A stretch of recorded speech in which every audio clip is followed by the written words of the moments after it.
A district attorney, a man who spent decades prosecuting criminals, a man who understood investigations better than most people ever will. One day, he got into his car, drove into a quiet town in Pennsylvania, and vanished. No struggle, no witnesses, no trace. But then something was found. His laptop, pulled from a river, destroyed. And the most disturbing part? The hard drive wasn't inside. It hadn't been damaged by water or lost in the current. It had been removed, deliberately. And when investigators dug deeper into his life, they uncovered something even more chilling. Someone, using his home computer before he disappeared, had searched for phrases like how to destroy a hard drive, how to fry a laptop, and how to completely erase data. This wasn't panic. This was planning. The question is, did Ray Gricar vanish on his own terms? Or did someone make sure he could never come back? Ray Gricar wasn't the kind of man who simply disappears. For over 20 years, he served as the district attorney of Center County, Pennsylvania. He wasn't just another lawyer. He was the person responsible for prosecuting the most serious crimes in the area. Murder, assault, complex criminal cases. Ray had seen it all. He had built a reputation as someone methodical, controlled, and precise. The kind of man who didn't make careless mistakes. The kind of man who understood how investigations worked from the inside out. That detail alone makes this case deeply unsettling. Because if anyone knew how to disappear without leaving a trace, it would be someone like him. Outside of work, Ray's life appeared relatively stable. He wasn't flashy or reckless. He had been married, divorced, and had a daughter. At the time of his disappearance, he was living with his girlfriend, Patty Fornicala. Their life wasn't chaotic or unstable. It was quiet, routine, predictable. There were no signs of a man on the edge, no obvious breakdown, no clear reason why he would suddenly walk away from everything. And yet, something had changed.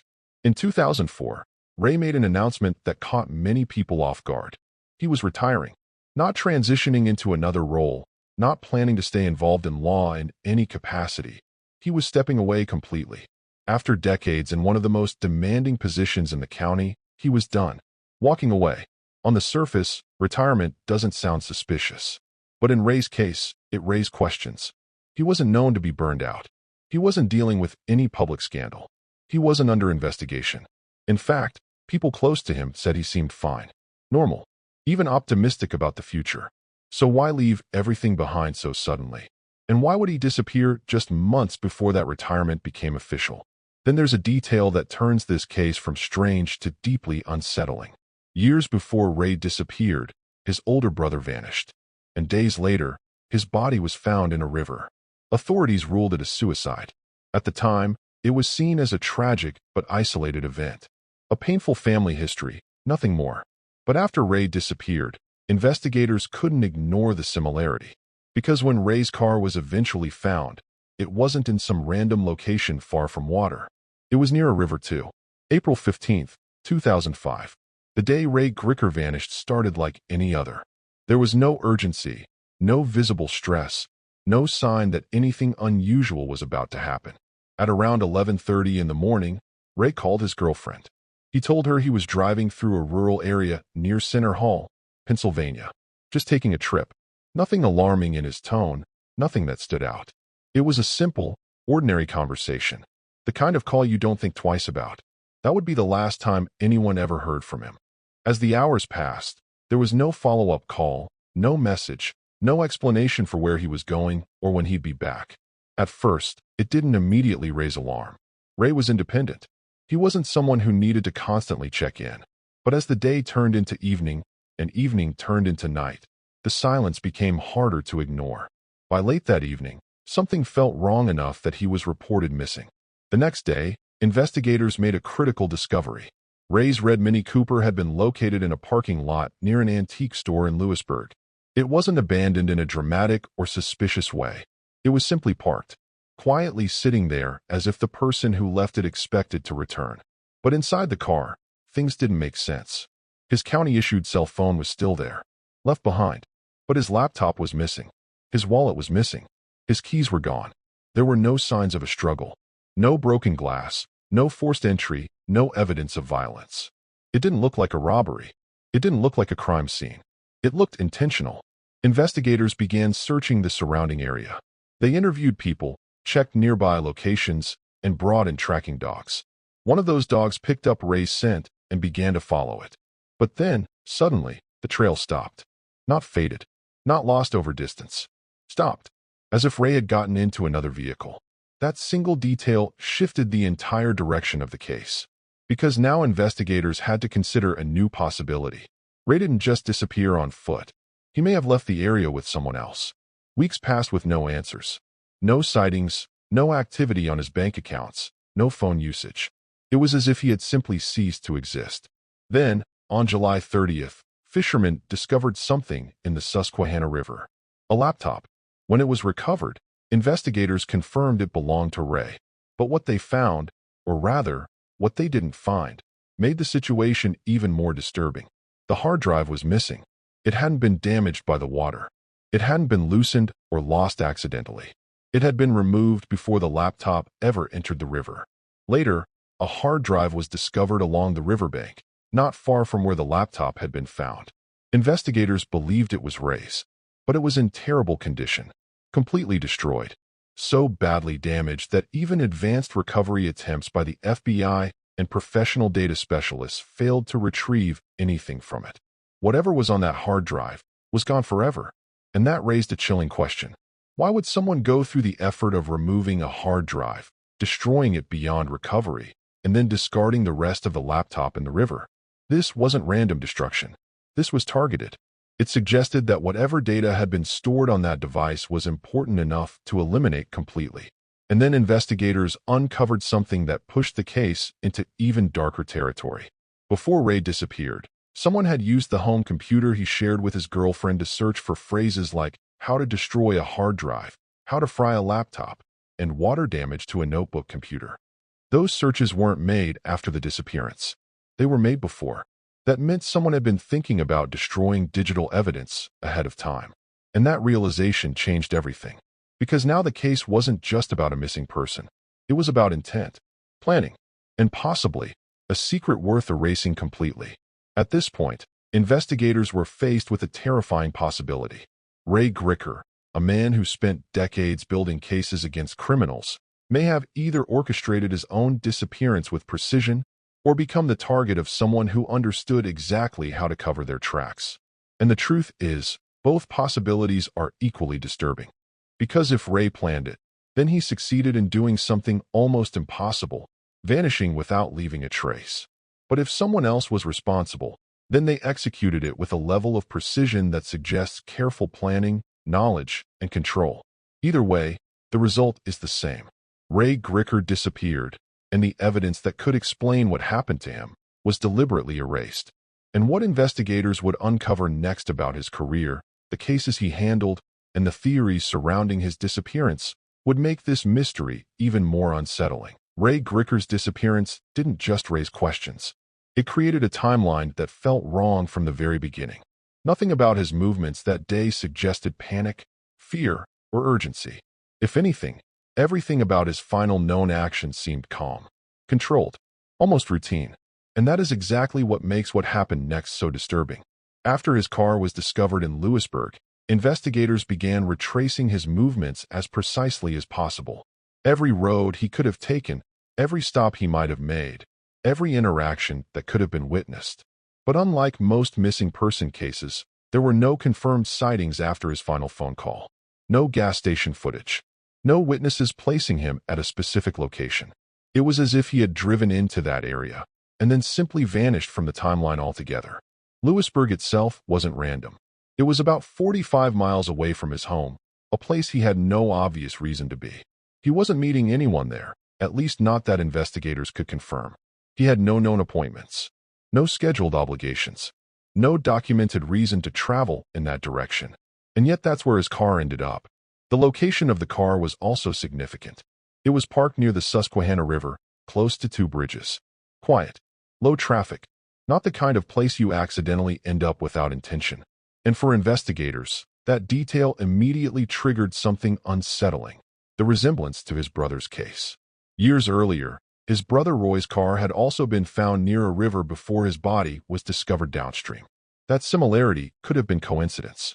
But in a case like this, Coincidence is never just coincidence. It becomes a pattern, and patterns demand explanation. Inside Ray's car, there were no signs of violence. No blood, no struggle, no indication that he had been forced out of the vehicle. His phone was left behind, which in itself was unusual. Most people don't abandon their phones voluntarily, especially not someone like Ray, who was methodical and organized. If he had planned to leave, you would expect him to take it. If he had been taken, you would expect signs of a struggle. But there was neither. The absence of evidence became the most powerful clue. Investigators then turned their focus to digital records. They examined his bank accounts, his credit cards, his phone activity.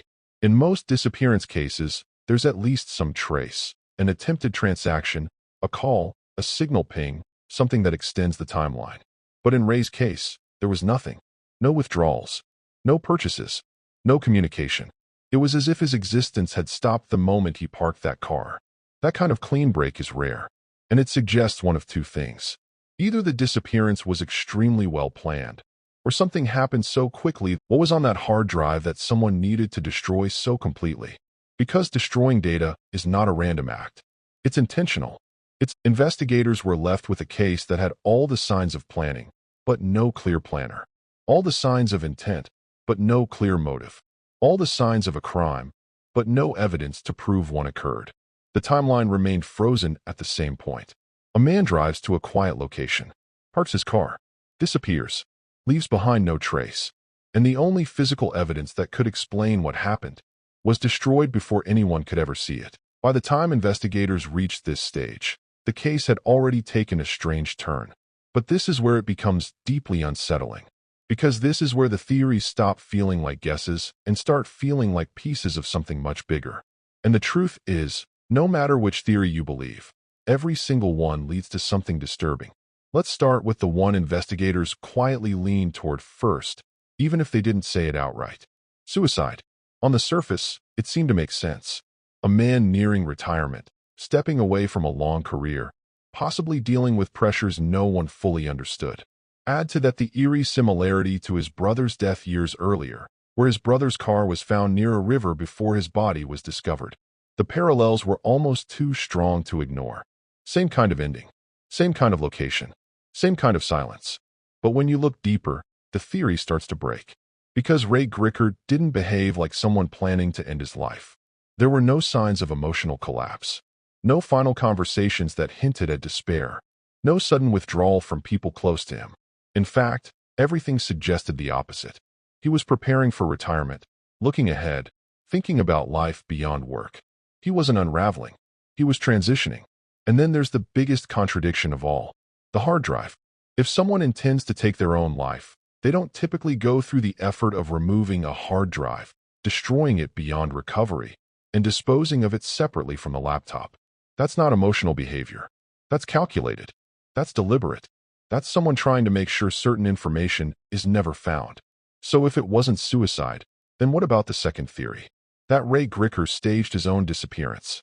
This theory is both fascinating and deeply unsettling, because unlike most missing persons, Ray actually had the knowledge to pull it off. He understood investigations. He knew how evidence is tracked, how timelines are built, how digital footprints are followed. If he wanted to disappear, he knew exactly what to avoid. And there are details that support this idea. He was retiring, walking away from his career completely. He had talked about cases where people vanished and started new lives. He spoke multiple languages, including Slovenian, and had traveled internationally. He had connections abroad. If he wanted to leave the country, he had the ability to navigate unfamiliar environments. Even the destruction of the hard drive fits this theory. If he was planning to disappear, eliminating digital records would be one of the smartest moves he could make. It would prevent investigators from uncovering plans, contacts, or any information that might lead them to his new location. But again, there are cracks in the theory. Because disappearing isn't just about leaving. It's about surviving afterward. And Ray didn't take his money. There were no large withdrawals from his accounts. No evidence of hidden funds. No financial preparation that would support starting over somewhere else. And for someone as intelligent and methodical as him, that doesn't make sense. He would have known that disappearing without resources is nearly impossible. Then there's his daughter. People who stage disappearances usually have a reason strong enough to justify leaving everything behind. Fear, danger, desperation. But there's no clear evidence that Ray had any of those. Leaving his daughter without explanation, without contact, without closure, that doesn't align with the person people described. Which brings us to the third theory. And this is where things get darker. Foul play. This is the theory that refuses to go away because it explains the one thing the other theories can't fully account for: the deliberate destruction of evidence. Ray wasn't just a random individual. He was a district attorney. He had spent decades prosecuting serious crimes. That means he had interacted with dangerous individuals, people with motives, people who might have had reasons to silence him. One of the most controversial points in his career was his decision not to prosecute Jerry Sandusky in the late 1990s when early allegations surfaced. Years later, when Sandusky was finally charged and convicted, people began to look back at Ray's decision. Some wondered if there was more to the story. Information that never became public. Pressure that was never revealed. But despite all the speculation, no concrete evidence ever linked that decision to his disappearance. Another angle involved drug investigations. Ray had worked on cases involving illegal drug operations, organized networks, people who don't operate within the law. It's not impossible that someone connected to those cases held a grudge or saw him as a threat. But again, investigators couldn't find direct evidence. No threats, no clear suspects, no one with a proven motive strong enough to explain what happened. And that's the frustrating part. Because the theory of foul play makes sense, but it lacks the one thing needed to confirm it: proof. There's also a detail that investigators couldn't ignore: the tracking dog. When they brought in a scent dog to follow Ray's trail, it led away from the car and then stopped abruptly. Not gradually, not because the scent faded. It stopped, as if Ray had entered another vehicle. That detail is critical, because it suggests that he didn't just walk away into the wilderness or into the river. It suggests interaction, movement with another person, a transition from one location to another that can't be explained by simple wandering. If that's true, then it changes everything, because it means someone else was involved, either someone he trusted, or someone he didn't have a choice but to go with. And then there are the sightings. Over the years, multiple people claim to have seen Ray after his disappearance. In a bar, in different cities, people who were convinced they recognized him. But every time investigators followed up, nothing held up. No confirmation, no solid lead. Even the case in Utah, where a man resembling Ray refused to identify himself, created a surge of hope. But fingerprints proved it wasn't him. Every lead ended the same way: close, but not close enough. And that's what makes this case so unsettling. Because there are pieces that fit each theory, but none of them complete the picture. If it was suicide, the preparation doesn't make sense. If it was a staged disappearance, the lack of resources doesn't add up. If it was foul play, the absence of evidence is almost too clean. And that brings us back to the one thing that ties all of this together: the hard drive. Because no matter which theory you consider, the destruction of that hard drive is intentional. It wasn't lost. It wasn't damaged by accident. It was removed, destroyed, and discarded separately. Someone made sure that whatever was stored on it would never be recovered. And that suggests something critical. The answer to what happened to Ray Gricar may have been on that drive. And now it's gone. Completely. Erased from existence. Which leaves us with a mystery that has no clear ending. A man with knowledge, experience, and control, who disappeared in a way that defies explanation. A timeline that starts normally and then abruptly stops. Evidence that exists, but has been deliberately destroyed. And theories that all make sense until you look just a little bit closer. Because when you do, you realize something. This case isn't just unsolved. It's incomplete. There's a missing piece. Something that would connect everything. Something that would explain the decisions, the actions, the disappearance. And without it, we're left with questions that may never be answered. But in the final part, we look at the most chilling possibility of all. Not just what happened to Ray Gricar, but why, and whether the truth was meant to stay hidden forever. At this point, the case stops being just about what happened and starts becoming about what was hidden. Because when you step back and look at everything together, one thing becomes clear. Ray Gricar didn't just disappear. Something about his disappearance was controlled, planned, or erased. And that distinction is what makes this case so unsettling. Because if it was planned by him, Then he succeeded in doing something almost impossible. He outmaneuvered the very system he spent decades mastering. He vanished without leaving behind the kind of trail investigators rely on. No financial movement. No digital footprint. No confirmed sightings. Nothing. But if it wasn't him, then someone else did something even more disturbing. They removed a man from existence so cleanly that even experienced investigators couldn't reconstruct what happened. And the truth is, both possibilities are equally terrifying. Let's go deeper into what makes this case different from almost every other disappearance. Most missing persons cases follow patterns. There are mistakes, emotional triggers, rushed decisions, incomplete cover-ups. There's usually something that doesn't quite hold together. A timeline that cracks under pressure. Evidence that slips through. But here, the opposite happened. Everything that should exist doesn't. And everything that does exist feels intentional. Take the hard drive again. That detail alone changes the entire tone of this case. Because it introduces something that cannot be ignored. Someone didn't just want Ray gone. They wanted information gone. Completely. Not hidden. Not buried. Destroyed. That means there was something on that device worth eliminating permanently. And when you combine that with the search history found on his home computer before he disappeared, it becomes even more chilling. How to destroy a hard drive. How to fry a laptop. Water damage to a notebook computer. Those are not random searches. Those are specific, targeted, focused, and they were done before he disappeared. So now we're faced with a critical question. Who made those searches? Was it Ray, preparing to erase something before leaving? Or was it someone else, planning to remove something after? Because whichever answer is true, it changes everything. If it was Ray, then it suggests he knew something was coming. That he was preparing for a disappearance. That he was intentionally removing traces of something important before stepping away. But if it wasn't Ray, then someone else had access to his home. Someone else was thinking ahead, planning, preparing to destroy evidence before anyone even realized something was wrong. And that possibility is far more dangerous, because it suggests control, not chaos, not chance, but control. Now let's talk about timing. Timing in this case is everything. Ray disappears on April 15th. His car is found the next day. The laptop isn't found until months later. And the hard drive is found even later in a different location. That gap in time is critical, because it means the disposal of the laptop and the destruction of the hard drive didn't necessarily happen immediately. It could have been done later, which opens up another possibility. That someone had time. Time to remove the drive. Time to destroy it. Time to dispose of it carefully. And that again suggests planning. Because crimes committed in panic rarely involve that level of precision. They're rushed, messy, imperfect. But this feels calculated. And then there's the dog. The scent trail that abruptly stopped. That detail is easy to overlook, but it might be one of the most important clues in the entire case. Because dogs don't just lose scent like that. Not suddenly. Not cleanly. When a scent ends abruptly, it usually means one thing. The person got into a vehicle.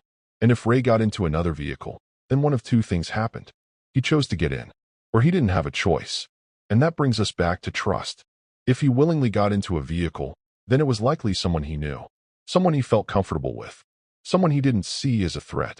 But if he didn't have a choice, then something happened quickly, quietly, without leaving behind evidence. And that is incredibly difficult to pull off, which is why this case continues to disturb investigators even years later. Because whoever was involved, if anyone was, knew exactly what they were doing. Now consider Ray's career. He wasn't just involved in minor cases. He dealt with serious crime, people with histories, people with motives, people who had reasons to dislike him. And while investigators never found a direct link between his cases and his disappearance, that doesn't mean one doesn't exist.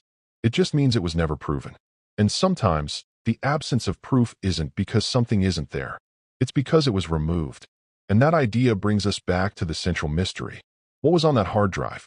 Because if you remove everything else, all the theories, all the speculation, all the noise, that one detail remains. Something existed. Something important. Something worth destroying. And whatever it was, we will likely never know. Now let's consider something even more unsettling. What if Ray didn't just disappear because of something external? What if it was internal? What if the reason he vanished wasn't because someone targeted him, but because of something he knew, something he discovered, something he couldn't ignore? And that possibility shifts the case in a completely different direction. Because now it's not just about disappearance. It's about motive. And not just anyone's motive. His. Because if Ray was involved in something, or aware of something, that put him in danger, then disappearing might not have been about escaping life. It might have been about surviving, or protecting someone, or preventing something from coming to light. And when you think about it like that, the case becomes even darker. Because now every detail takes on a different meaning. The destroyed hard drive isn't just evidence removal. It's protection. The lack of financial movement isn't just a flaw in the staged disappearance theory. It's urgency. The suddenness of everything isn't confusion. It's necessity. And that leads to a question that has no easy answer. What was so important that it required complete erasure? Because people don't vanish for no reason. And they don't destroy evidence unless there's something worth hiding. Now here's where the case becomes deeply personal. Ray's daughter. His family. They never got answers. No closure. No confirmation. No explanation. Just silence. And that's what makes this case different from solved crimes. In a solved case, even if the truth is painful, there's an ending. Here, there isn't. There's just a gap. A moment in time where everything stops. And that moment has never been filled. Over the years, investigators have revisited the case, reviewed the evidence, followed new leads. But nothing has changed. The same questions remain. The same pieces are missing. And the same mystery continues. And maybe that's the most unsettling part of all. Not that we don't know what happened, but that we might never know. Because the one thing that could have answered everything was destroyed, gone, forever. And that leaves us with something rare in true crime. A case where the ending doesn't exist. Only theories, possibilities, and questions. And maybe that's why this case still grips people. Because it doesn't give you answers. It forces you to think, to question, to wonder, to replay the events over and over, trying to find something that was missed, something that explains it all. But every time you go through it, you end up in the same place. A man drives out one morning, makes a call, parks his car, and disappears, leaving behind nothing but silence. And a single question. What really happened to Ray Gricar?